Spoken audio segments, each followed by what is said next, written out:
When you for the past 1 week now, net trend, one particular church choosing. Net trend, I'm a choosing.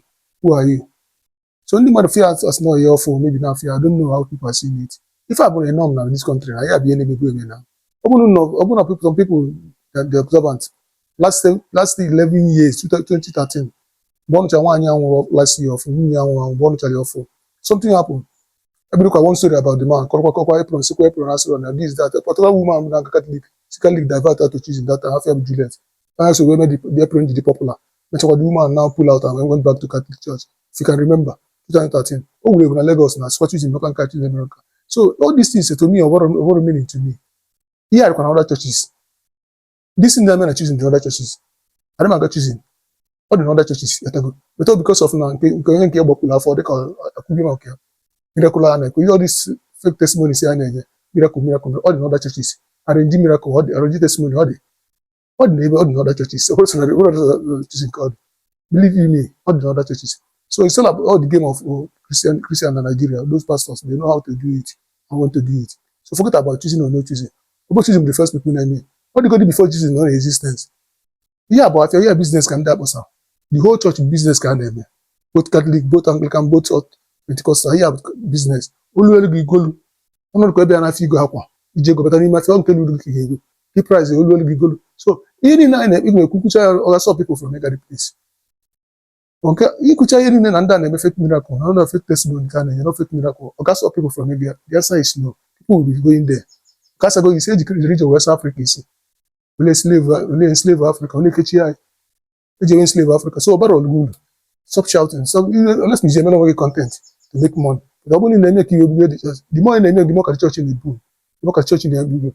Equal society, similar thing in 2013.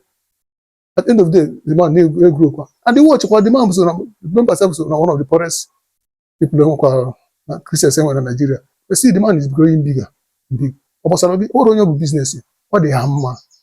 If you only the man number one person, number one candidate they need. So all they hammer. Why are you crying? Cry your own cry now. Allow them to leave. What the neighbor in other churches they call Lagos or the there. And I arrange testimony by miracle. They arrange miracle and give fake testimonies. What they? The whole church is said in Nigeria all the time. I enter the meeting. What can they do?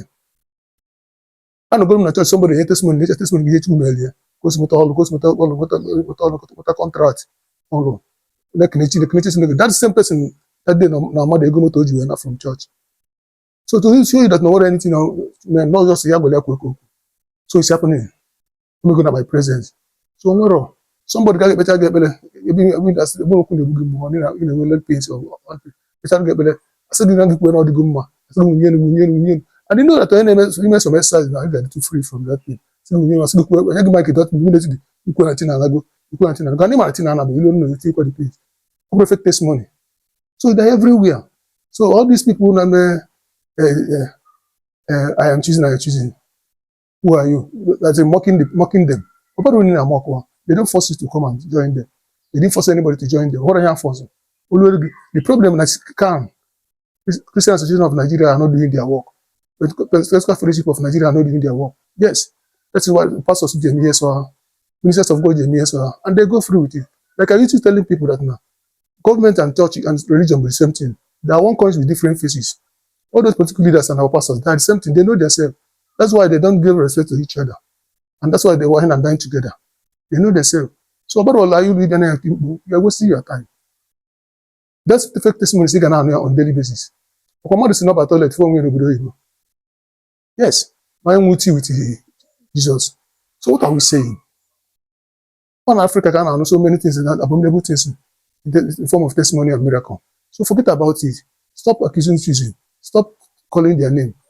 Other churches in the name, including the one in Aga, as well as the Christian. Forget not go and get in a football. I say nobody marry fan name, will give me a name. Already in a church. If you don't know what they're doing, they will use it to do what they're doing. That is it. Yeah, but I think I'm mad bossa. When you have also have to go happier, which I take in Abba. Even if you're going to no phone ya yes, I feel more on phone ya so even if you have a lot of the Jesus rego. Don't force anybody. People to go here the people will see go there. Pay the nog now. No, pay the nog. No man can get up to date. Upon able demand, upon any demand, but people can get a will today. So what are we saying? One call and another can go. So calling choosing out now and you fake testimony and you fake miracle, you have a story.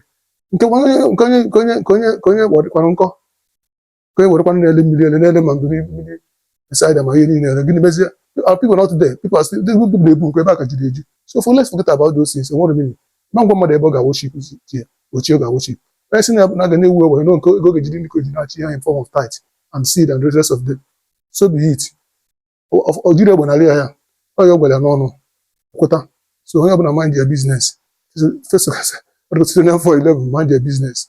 So because ọ dịgodo ọkụ ya nsị ka kwuru ụbọchị ata ka emesịa